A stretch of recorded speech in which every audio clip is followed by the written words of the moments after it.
Қайырлы күн, құрметті YouTube көрермен, қазақша мәтінді қалай аудио форматқа айналдыруға болады? Бүгін осы сұраққа жауап беретін боламыз. Ол үшін кез келген браузерден narakit.com деген сайтқа кіреміз. Сайтқа кіргеннен кейін бізге осындай бетше ашылатын болады.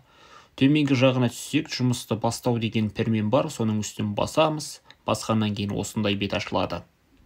Нені жасағыңыз келеді дейді. Біріншісі сөйлеу дыбысына арналған мәтін, яғни кез келген текстті аудиоға айналдыру. Екіншісі көрсетілімнен бейне дейді, яғни PowerPoint-ты видео форматқа айналдырады. Сондықтан бізге қажеттігі біріншісі. Үстін басамыз.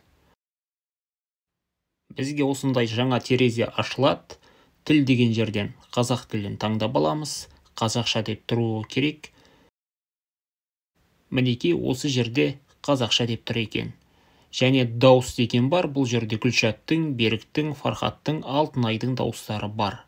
Өзіңізге ұнаған дауысты таңдасаңыз болады. Мен Гүлшаттікін таңдадым. Енді бұл жерге тексті қоямыз. Яғни аудиоға айналдырғымыз келетін. Тексті қойдым және дыбысты жасау деген пәрменді басамыз. Сәл шыдамдылық танытсақ, біздің ұсынған жүктеген текстімізді аудио форматқа айналдырып береді. Мінекей өзі де жүктеліп жатыр.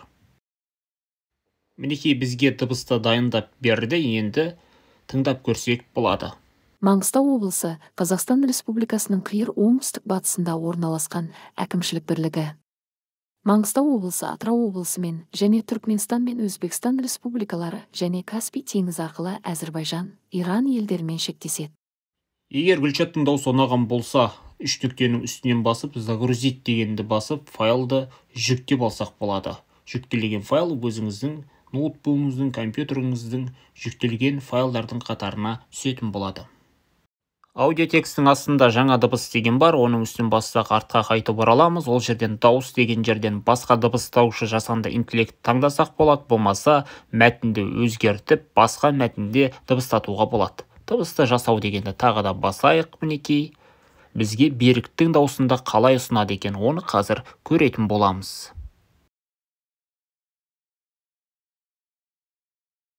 Маңғыстау облысы Қазақстан Республикасының қиыр оңтүстік батысында орналасқан әкімшілік бірлігі.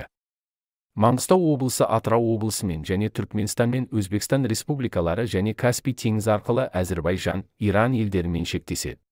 Егер Беріктің дыбыстаған ұнаған болса, оны да жүктеп алуға болады. Құрметті достар, қазақша мәтінді аудио форматқа айналдыруға болатындығы туралы осы видеомыз ұнаған болса, үліпіл басып, пікір жазып, арнаға тіркелуді ұмытпаңыздар және достарыңызбен, әріптестеріңізбен бөлісіп кетіңіздер.